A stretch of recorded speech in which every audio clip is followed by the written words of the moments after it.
Alors, l'Ancien Régime, qu'est-ce que c'est au juste? Souvent, on pense à des dates, à une période lointaine, mais en réalité, c'est bien plus que ça. C'est tout un système. Un système complexe, avec ses propres règles, qui a façonné la vie de millions de Français pendant quasiment 3 siècles. On va donc voir ensemble comment ce monde fonctionnait, ce qui le rendait si stable, mais aussi ce qui le rendait si fragile, quelles étaient les fissures qui allaient finalement tout faire basculer. Pour bien comprendre que ce n'est pas juste de l'histoire ancienne, regardez cette image. On est en 2020. La statue de Colbert, l'un des grands noms, un des architectes de l'Ancien Régime, elle est vandalisée. C'est la preuve que ce passé, qu'on imagine parfois endormi dans les livres d'histoire, eh bien il est loin d'être mort. Il continue de nous parler, de nous interroger, et même de nous diviser aujourd'hui même.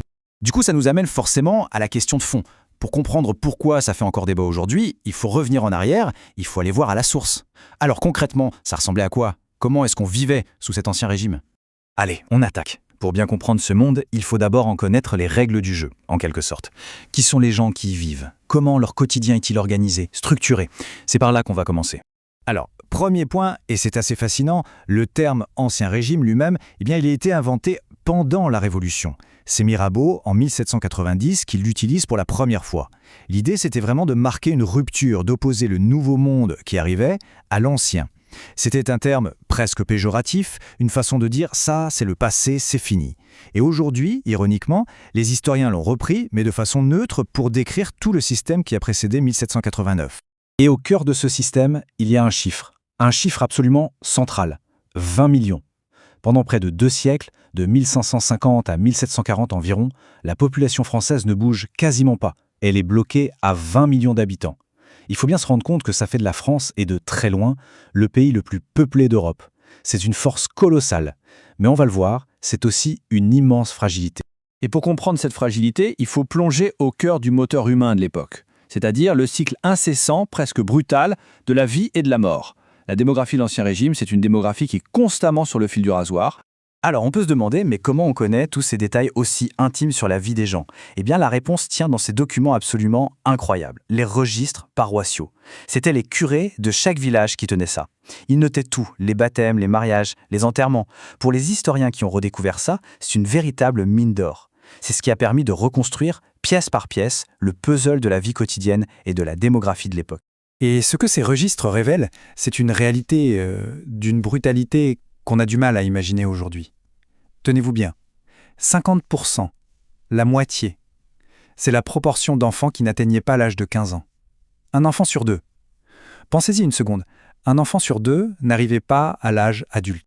C'est ce qui a fait dire à l'historien Pierre Goubert cette phrase qui est terrible mais tellement juste, « Il faut 2 enfants pour faire un adulte ». Ça résume tout. Chaque naissance était un espoir, mais aussi un pari. La vie était d'une précarité extrême. Donc, voilà le cœur du problème démographique. On a énormément de naissances, vraiment, une natalité très forte, mais en face, on a une mortalité, surtout infantile, qui est tout aussi forte. L'un annule l'autre en quelque sorte. Résultat, la population stagne. C'est un équilibre, oui, mais c'est l'équilibre de la fragilité. Toute cette énergie humaine pour un résultat quasi nul en termes de croissance.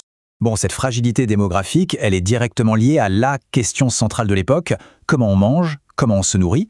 Et ça nous amène au pilier de toute la société de l'Ancien Régime, la terre. Il faut imaginer que pour 9 Français sur 10, tout, absolument tout, dépendait des champs. La question est donc simple, mais la réponse est incroyablement complexe. Comment, avec une vie aussi précaire, cette société arrivait-elle à nourrir 20 millions de personnes, année après année? En fait, l'agriculture de l'Ancien Régime est comme prise dans un étau, coincée par ce que les historiens appellent 4 grands blocages. D'abord, un blocage technique. On cultive la terre avec des outils qui n'ont quasiment pas changé depuis le Moyen-Âge. Ensuite, un blocage agraire. On est obsédé par les céréales, le pain, ce qui laisse très peu de place pour autre chose. Il y a aussi un blocage social. Les paysans sont écrasés par les impôts, la dîme pour l'Église, les droits pour le seigneur. Et enfin, et c'est peut-être le plus important, un blocage mental. On se méfie de tout ce qui est nouveau. L'innovation, la nouvelleté, comme on disait, ça fait peur. C'est vu comme un risque inutile. Et ce blocage technique, on le voit très bien ici. On a les 2 outils principaux de l'époque. D'un côté, l'arère, en bois, tout léger, il ne fait que gratter la surface du sol. C'est bien pour les terres sèches et caillouteuses du sud. De l'autre, la charrue, bien plus lourde avec du métal, qui elle peut vraiment retourner en profondeur les terres riches du nord de la France. Mais voilà, ces 2 technologies, elles datent du Moyen-Âge. On est au taquet, les rendements ne peuvent plus vraiment augmenter avec ça. Pour comprendre le blocage agraire, il y a un mot-clé à retenir, La jachère. C'est quoi? C'est très simple. Comme il n'y a quasiment pas d'engrais pour que la terre ne s'épuise pas complètement, on est obligé de la laisser se reposer. Généralement, 1 année sur 3, on ne plante rien sur une parcelle. Et ça nous enferme dans ce que le grand historien Marc Bloch a appelé un cercle vicieux. Suivez bien la logique. Un tiers des terres est en jachère, donc on ne peut pas les utiliser pour faire pousser de la nourriture pour le bétail. Du coup, on a peu de bétail. Et si on a peu de bétail, on a peu de fumier. Or, le fumier, c'est le seul engrais efficace de l'époque. Et comme on n'a pas d'engrais, eh bien, on est obligé de garder la jachère. La boucle est bouclée. Le système est totalement bloqué sur lui-même. Cette impression de blocage, elle ne concernait pas que l'agriculture. En fait, c'est toute l'économie qui est sous contrainte, qui fonctionne au ralenti. Il faut voir le royaume de France de l'époque, non pas comme un bloc uni, mais plutôt comme un grand puzzle, avec des pièces qui ont du mal à s'emboîter, qui sont mal connectées les unes aux autres. Un exemple tout bête, mais qui parle beaucoup, le temps de trajet. Pour aller de Paris à Rennes avant 1760, il fallait 8 jours. 8 jours sur des chemins de terre défoncés. Après 1760, l'État construit de belles routes, bien droites. Les routes royales, et là, pouf, on tombe à 3 jours. C'est une révolution, oui, mais surtout pour le courrier, pour les nobles et les riches qui voyagent. Pour les marchandises lourdes, ça change peu de choses. Le transport reste très lent, très cher, très compliqué. Et cette carte de la densité de population, elle nous le raconte, ce royaume fragmenté. On voit bien que la France n'est pas du tout homogène. Regardez, le nord-ouest, la Bretagne, la Normandie, c'est très densément peuplé, c'est un monde plein. Mais si on va vers l'est, c'est beaucoup plus vide. Pourquoi ? Parce que la région porte encore les cicatrices terribles des guerres du XVIIe siècle. C'est vraiment une mosaïque de régions qui ne vivent pas au même rythme. Mais attention, si on s'arrêtait là, on aurait l'impression d'un monde complètement immobile, figé pour l'éternité. Or, c'est plus compliqué que ça. Car sous la surface de ce système très rigide, des choses bougent, des fissures apparaissent. De nouvelles forces sont à l'œuvre et commencent, doucement mais sûrement, à ébranler le vieil édifice. Par exemple, la façon de produire des objets change.